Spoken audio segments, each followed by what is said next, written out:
I would say that the support from world leaders has been pretty deafening with its silence in the main.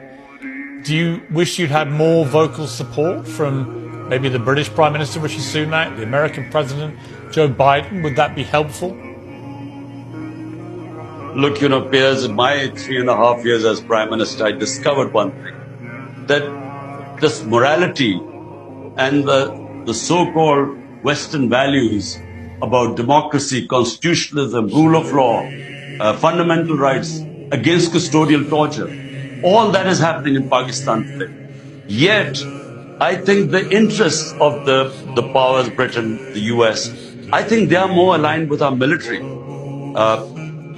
For whatever reasons, maybe because they're supporting them in Ukraine. I always wanted an independent foreign policy because 80,000 Pakistanis died when we joined the US war on terror, and I was against it. So I think maybe that they feel that their interests are more served by the current regime. And whenever that happens, all these professed values go out of the window. My message is simple. Firstly, countries only sort their problems out from within.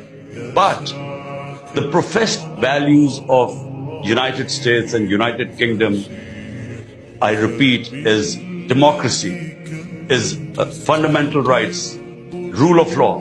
I mean, whenever they criticize Hong Kong or China with the Uyghurs or Russia, they always talk about the lack of human rights and fundamental rights and lack of democracy.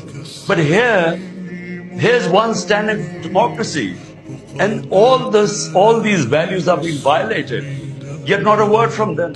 But I didn't really expect much, because what is happening right now is we are basically fighting for rule of law and democracy. On the other hand, we now we are heading towards the worst type of dictatorship. It's a banana republic right now, where the judges now are no longer independent. They are threatened. Media is completely muzzled. My name is not allowed to be mentioned on the media. And you can't demolish the biggest political party by the steps they've taken, these draconian steps. So therefore, what is at threat is our democracy, our future.